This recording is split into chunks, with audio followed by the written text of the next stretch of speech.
¿Qué pasaría si te dijera que la mayor tragedia en la historia del boxeo moderno no fue solo un desafortunado accidente, sino algo que pudo haberse evitado, y que alguien de peso pesado prefirió guardar silencio? En este video vas a escuchar lo que Floyd Mayweather tenía guardado bajo 7 llaves. Durante años, la controversia sobre la pelea de Prichard Colón estuvo rodeada de murmullos en los pasillos de las grandes promotoras. Pero hoy, tras romper el luto y la promesa hecha a la familia después del funeral, saldrá a la luz un secreto que nadie en el mundo del boxeo se ha atrevido a mencionar hasta ahora. Una confesión incómoda que salpica a la élite, revela lo que verdaderamente pasó esa noche detrás de bambalinas y cambiará para siempre como ves el caso de Prichard. Quédate hasta el último segundo de este video, porque una vez que escuches lo que reveló Mayweather, no vas a poder ver el boxeo con los mismos ojos. La gente cree que lo de Prichard Colón fue solo mala suerte en el ring. Una desgracia aislada. Qué fácil es lavarse las manos y decir eso cuando no eres tú quien termina en una silla de ruedas. La verdad es que en este deporte hay cosas que la televisión no te muestra y que los promotores prefieren enterrar bajo una montaña de contratos. Yo llevo décadas en esta industria. Sé exactamente cuando un combate está limpio, y sé perfectamente cuando hay negligencia tolerada. Lo que le pasó a ese chico no empezó la noche de la pelea con Terrell Williams, comenzó desde el momento en que el sistema permitió que las reglas se convirtieran en sugerencias opcionales. Mucha gente olvida quién era Prichard antes de esa tragedia. No era un peleador cualquiera tratando de pagar la renta. Yo lo vi pelear en sus inicios. El muchacho tenía un ritmo natural, una elegancia en el jab que no se enseña en cualquier gimnasio. Su viejo, Richard, prácticamente transformó el garaje de su casa en Florida en un santuario del boxeo cuando Prichard era solo un niño de 8 años. Sé lo que es eso, mi padre hizo lo mismo conmigo. Cuando vives y respiras boxeo desde tan pequeño, desarrollas una confianza única. A los 14 años tomó la decisión que definiría su identidad, mudarse a Puerto Rico. Ahí el boxeo no es un deporte, es una religión. Prichard no solo quería ganar títulos, quería cargar con el peso de la tradición boricua, seguir los pasos de leyendas como Félix Trinidad o Miguel Cotto. Se comía el gimnasio día a día, puliendo una pegada rápida y un juego de piernas que a sus 23 años lo tenía invicto y en la mira de las grandes veladas de pago por evento. Tenía el carisma, el físico y la disciplina. Lo tenía todo para ser campeón mundial y generar millones. Pero en el negocio del boxeo, cuando ven a un joven prodigio escalar tan rápido, las presiones y los intereses detrás de cámaras cambian. Hay peleas donde el arbitraje recibe instrucciones implícitas de dejar fluir el espectáculo, y ahí es donde el peligro mortal se vuelve real. Esa noche en Fairfax no hubo mala suerte, hubo una cadena de omisiones graves. El golpe a la nuca, el famoso Rabbit Punch, está prohibido desde hace más de un siglo por una razón muy sencilla: el cerebro no tiene protección en la base del cráneo. Un impacto directo ahí interrumpe la circulación de la arteria basilar y puede destrozar el tronco encefálico en segundos. En mis 50 peleas profesionales, jamás permití que un rival me conectara ahí sin que el árbitro interviniera de inmediato. Pero esa noche, mientras los golpes ilegales caían uno tras otro sobre la nuca de Prichard, las autoridades del combate miraron hacia un lado. Prefirieron no interrumpir la transmisión ni arruinar el show. Prichard avisó. Le dijo al médico de la esquina que se sentía mareado, que la cabeza le daba vueltas. Y la respuesta del sistema fue la de siempre: «Estás bien, sal a pelear». La industria prefirió arriesgar la vida de un muchacho de 23 años antes que cancelar un combate. Lo que vino después no fue un accidente deportivo, fue el resultado directo de una negligencia que nadie en la élite ha querido asumir. Me tomó tiempo romper el luto y decidirme a hablar de esto, pero la memoria de Prichard merece la verdad. Su carrera y su vida no se apagaron por un puñetazo, se destruyeron porque el negocio del boxeo priorizó el espectáculo por encima de la vida humana.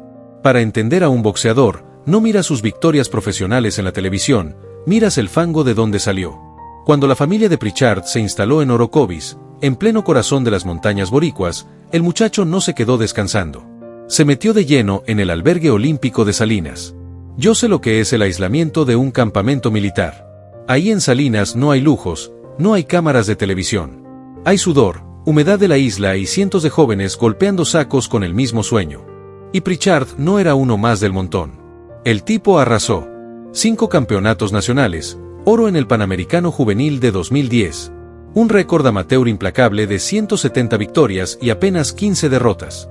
Quien sepa de boxeo sabe que acumular casi 200 peleas de aficionado te da una lectura sobre el ring que no se compra con dinero. Pero en 2012 llegó el primer gran choque con la realidad del negocio. En el clasificatorio olímpico de Brasil para ir a los Juegos de Londres, cayó contra el venezolano Gabriel Maestre. La mayoría de los chicos se derrumban al perder ese tren. Pritchard hizo lo que hacen los verdaderos hombres de negocios en el deporte, tomó una decisión fría a los 20 años y dio el salto al profesionalismo. Y ahí fue donde los tiburones del boxeo se dieron cuenta de su potencial. Debutó en febrero de 2013 y duró apenas un asalto antes de mandar a su rival a la lona. Pero escuchen esto, porque aquí es donde la industria empieza a empujar a los muchachos más allá del límite. En sus primeras 10 peleas profesionales, logró 10 knockouts consecutivos. La gente veía a un peleador rápido, elegante y noqueador. Yo veía a una promotora exprimiendo la juventud de un chico. Para septiembre de 2015, Pritchard ya acumulaba un récord invicto de 16-0 con 13 knockouts. Apenas tenía 22 años y peleaba a un ritmo frenético. Peleaba en Las Vegas, en Brooklyn, en Canadá, donde fuera. Estaba peleando casi cada 2 o 3 meses. ¿Saben lo que eso le hace al cuerpo y a la preparación de un peleador? En este deporte, si no proteges tu agenda, los ejecutivos te ven como un cheque en blanco.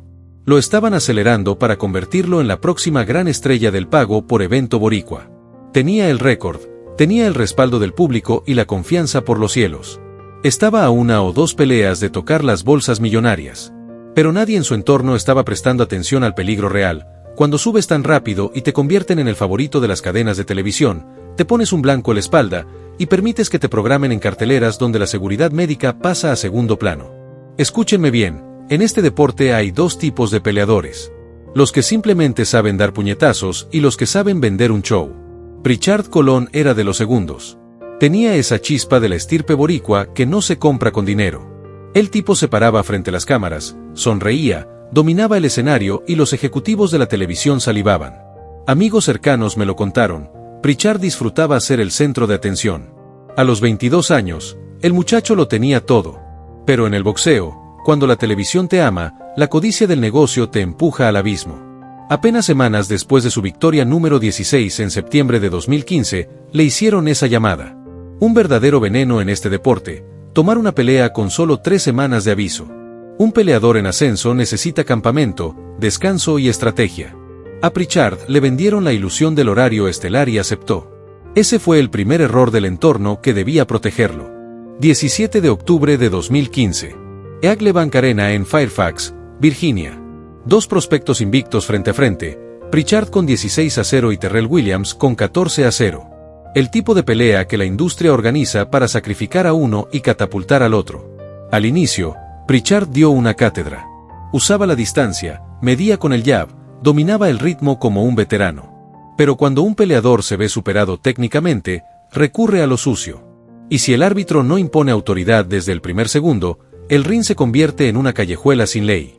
Faltando 45 segundos para cerrar el primer asalto, Williams soltó el primer aviso, un derechazo seco y brutal en la nuca. El infame golpe de conejo, Rabbit Punch. Pritchard se giró de inmediato hacia el árbitro, Joe Cooper, y se tocó la cabeza. Yo he estado ahí. Cuando te dan un golpe en la base del cráneo, no sientes dolor muscular, sientes un corrientazo eléctrico que te apaga las luces por un segundo. Le estás diciendo al árbitro, oye, me está haciendo trampa. ¿Y qué hizo Joe Cooper? Nada. Miró hacia otro lado. Permitir que la pelea continuara sin una advertencia estricta en el primer round fue firmar una sentencia de muerte. Williams entendió el mensaje subliminal, hoy se vale todo. Para el quinto asalto, la pelea física comenzó a desgastar a Pritchard. Williams apretó el paso, pero no solo con combinaciones al cuerpo o al rostro, apretó intensificando la marrullería. Sabía que las autoridades de Virginia no iban a detener el show. Y mientras la adrenalina del chico ocultaba la hemorragia interna que empezaba a formarse en su cerebro, la negligencia en la lona apenas estaba comenzando. Cuando un peleador siente que el árbitro no lo está protegiendo de las trampas, ocurre lo inevitable, el caos. En el sexto round, desesperado por la impunidad de Williams, Pritchard reaccionó con un golpe bajo que mandó a Williams a la lona. Joe Cooper, que había ignorado los impactos ilegales a la nuca, no dudó ni un segundo en castigar al boricua, le descontó 2 puntos de inmediato. Ahí se destapó el doble rasero. Para la figura invicta de la televisión local, mano dura, para el chico que venía de fuera, indiferencia. Williams volvió furioso. En el séptimo asalto ocurrió el desastre. Williams enganchó a Pritchard y le propinó un garrotazo seco y directo a la nuca que resonó en todo el gimnasio. Colón cayó de rodillas, sujetándose la base del cráneo. La imagen era estremecedora. ¿El castigo para Williams? Solo un punto de descuento. Una burla. Esos 5 minutos de receso no fueron un descanso, fueron los minutos donde se le pudo haber salvado la vida a Pritchard. El médico de la comisión, Richard Ashby, subió al ring a revisarlo. Durante la transmisión oficial de Premier Boxing Champions, el comentarista Kenny Rice lo confirmó en vivo. Pritchard miró al doctor y le dijo claramente que estaba mareado y que sentía un dolor punzante en la cabeza. Escúchenme bien, si un peleador de 23 años, invicto y con todo el orgullo del mundo, te admite sobre el cuadrilátero que está mareado por un golpe en la nuca, tienes que parar la pelea de inmediato. No hay debate. Pero Ashby hizo la pregunta del negocio, ¿puede seguir? Pritchard, impulsado por el corazón y el coraje de un verdadero guerrero, dijo que sí. El médico le dio luz verde. Una negligencia médica criminal. Sorprendentemente, con el cerebro sangrando por dentro, Pritchard tiró de puro pundonor y ganó el 8º round a base de jabs y coraje. Pero el cuerpo humano tiene un límite. En el 9º asalto, el daño cerebral era imparable. Williams lo derribó una vez. Pritchard se levantó por puro instinto. Y mientras caía por segunda vez en ese mismo asalto, Williams volvió a conectar otro golpe demoledor en la nuca mientras el boricua estaba indefenso. Pritchard apenas podía mantenerse en pie. Tambaleándose, arrastró los pies hasta su esquina al sonar la campana. Y ahí ocurrió la paradoja más trágica de la historia del boxeo. Su propio equipo, confundido por la paliza y el desorden de la noche, pensó que el 9º round era el 10º y final. Empezaron a cortarle el vendaje y quitarle los guantes. El árbitro lo descalificó automáticamente por no estar listo para el último asalto. La esquina cometió un error insólito, pero paradójicamente, quitarle los guantes fue lo único que evitó que Pritchard Colón recibiera un golpe mortal en el 10º round. El caos en la esquina fue grotesco. Se dieron cuenta del error fatal cuando sonó la campana del 10º round. Intentaron ponerle los guantes a toda prisa, apretando las agujetas con manos temblorosas, pero la Comisión Atlética de Virginia cortó por lo sano, descalificación inmediata. En los libros de historia figura como la primera derrota en el récord de Pritchard Colón. ¡Qué estupidez! A nadie en ese recinto le importaba un carajo el récord en ese momento, la verdadera batalla por su supervivencia acababa de comenzar. Pritchard bajó del ring por su propio pie, aferrado al orgullo. La gente en las gradas aplaudía o abucheaba sin entender lo que pasaba por dentro de esa cabeza. Pero su madre, Doña Nieves, no vio a un deportista, vio a su hijo al borde del colapso. Tuvo que sostenerlo del brazo para recorrer el pasillo hacia los vestuarios porque las piernas de Pritchard ya no le respondían. Camino al camerino, las palabras de Pritchard a su madre fueron el presagio del desastre. «Mami, me siento mareado, no veo nada. Todo está negro». En el boxeo, cuando un peleador pierde la vista y la coordinación motriz minutos después de recibir castigo en la nuca, no estás ante un cuadro de deshidratación o cansancio. Estás presenciando una hemorragia subdural masiva. El cerebro se está hinchando salvajemente contra las paredes del cráneo. Al cruzar la puerta del vestuario, el cuerpo de Pritchard colapsó. Se desplomó en el suelo, incapaz de mantenerse sentado, y comenzó a vomitar violentamente. El vómito post-trauma es la señal inequívoca de que el sistema nervioso central está colapsando por la presión intracraneal. Mientras su familia entraba en pánico intentando mantenerlo consciente, gritando su nombre para que no cerrara los ojos, los servicios de emergencia tardaron minutos valiosos en reaccionar. Minutos que valían oro. Fue trasladado de urgencia al Inouye Fairfax Hospital, donde los médicos tuvieron que someterlo a una neurocirugía de emergencia para drenar un hematoma subdural y aliviar la presión sobre su cerebro. Entró en un coma que duró 221 días. Y cuando finalmente despertó, el muchacho elegante, el invicto que aspiraba a dominar el mundo, quedó atrapado en un estado vegetativo persistente. Aquel 17 de octubre de 2015 no solo destruyó la vida de un joven de 23 años, expuso la podredumbre de un deporte que necesitó una tragedia de esta magnitud para que la regla del Rabbit Punch finalmente se tomara en serio con la llamada regla Pritchard Colón. La industria del boxeo cobró su factura más cara, y mientras las promotoras y los árbitros siguieron contando sus millones, Pritchard y su familia quedaron pagando el precio de una negligencia que jamás debió ocurrir. En el Inouye Fairfax Hospital los escáneres arrojaron la aterradora verdad: hematoma subdural. Para el que no entienda el término médico, significa que las venas en el espacio entre el cerebro y el cráneo se rompieron por los golpes secos en la nuca. La sangre no tenía hacia dónde ir, presionaba el tejido cerebral cada segundo, matando neuronas a una velocidad brutal. Los neurocirujanos no tuvieron alternativa: perforar el cráneo en una cirugía de emergencia para liberar la presión y evitar una muerte cerebral inminente. Imagínense el infierno de esa familia. Su hijo había subido al cuadrilátero a las 4 de la tarde como un atleta invicto de 23 años con un futuro millonario, y para la medianoche estaba conectado a un respirador artificial, peleando la única batalla que no se gana con puños, la de seguir con vida. La operación salvó su corazón, pero el daño ya era irreversible. Pritchard no despertó a las pocas horas, ni a los días. Los días se convirtieron en semanas, y las semanas en un letargo interminable de 221 días en estado de coma. Mientras Pritchard luchaba en esa cama de hospital, la maquinaria del boxeo activó su protocolo habitual, la simulación. En este negocio, a la gente le encanta lavarse las manos publicando mensajes de condolencia en redes sociales. Figuras como Robert Guerrero, Peter Quillin o Antonio Tarver salieron a pedir oraciones. Todos consternados, todos apoyando, pero nadie cuestionando las fallas del sistema que permitieron que esto pasara. Sin embargo, todas las miradas terminaron sobre un solo hombre, Terrell Williams. El peleador que apretó el gatillo con esos golpes ilegales. La reacción de Williams desató una tormenta de opiniones divididas en la industria. Por un lado, intentó mostrar remordimiento en entrevistas, declarando que rezaba por Pritchard todos los días y que le deseaba la paz. Pero para muchos en la comunidad boricua y en el entorno del boxeo, esas palabras sonaron vacías. La polémica no era solo lo que dijo después, sino cómo manejó la culpa de haber arruinado la vida de un colega usando tácticas que jamás debieron ser toleradas en esa lona. Cuando la noticia del coma sacudió los titulares, Terrell Williams declaró que no podía ni celebrar su victoria, que lloraba por las noches y que rezaba a diario por la salud del chico.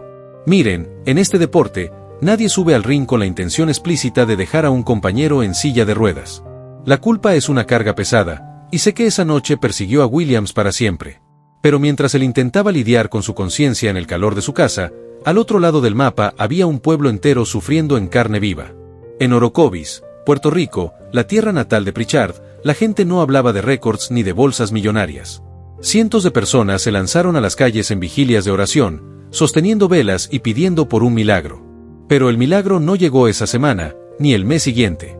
Tras 26 días en el hospital de Virginia, trasladaron a Pritchard al Shepherd Center en Atlanta, una de las clínicas de rehabilitación neurotraumática más avanzadas del mundo. Ahí pasó más de 6 meses. Y fue ahí donde comenzó la verdadera prueba de fuego para los suyos. Tuvieron que aprender desde cero cómo sostener a un ser querido que lo había perdido todo. Piensen en esto. El mismo atleta de 23 años que meses atrás levantaba cientos de libras, que tenía la velocidad de un felino y los reflejos de un campeón, ahora no podía sostener su propio cuello. Finalmente, en mayo de 2016, tras 221 días eternos en la oscuridad, Pritchard abrió los ojos y salió del coma. Pero les voy a decir la verdad que en la televisión prefiere maquillar con música suave. Salir del coma no es un final feliz de película. El daño neurológico en la base del cerebro era masivo e irreversible. El chico no podía hablar, no podía caminar y dependía al 100% de una máquina y del amor de su gente. Muchas familias en esa situación hubieran firmado el ingreso en un asilo o una residencia médica permanente para no destruir sus propias vidas. Los Colón dijeron que no. Rechazaron cada oferta de internación. Se llevaron a Pritchard a la casa de su madre, Doña Nieves, en Orlando, Florida. Y ahí demostraron de que está hecha una verdadera familia de boxeadores. Nieves cerró su peluquería, renunció a sus ingresos y a su vida personal para convertirse en su enfermera las 24 horas del día. Su padre, Richard, se volcó por entero a los ejercicios de terapia física. Convirtieron la sala de su casa en un gimnasio de rehabilitación, luchando round por round contra un diagnóstico que decía que no había esperanza. Eso no es solo amor de padres, es la mayor lección de dignidad que le he visto al entorno de un atleta en toda mi carrera. En el boxeo nos enseñan que un campeón se mide por cómo se levanta de la lona. Pero déjenme decirles algo, todo lo que yo hice en el ring, todas mis defensas de título y los millones que gané, no son nada comparados con la verdadera pelea que la familia Colón empezó a librar en las 4 paredes de su casa. Ahí se acabaron las luces del pago por evento, las entrevistas y los viajes. La vida de toda una familia quedó congelada para orbitar alrededor de una sola cosa, mantener con vida y dignidad a Pritchard. En ese nuevo mundo, las victorias ya no se contaban por knockouts ni por cinturones de oro. Las victorias se convirtieron en milímetros, en pequeños destellos de luz. Para el público de afuera, acostumbrado al morbo y a los titulares rápidos, un movimiento de dedos no significa nada. Pero para una madre como Doña Nieves, era la prueba irrefutable de que el alma de su hijo seguía atrapada ahí dentro, luchando por salir.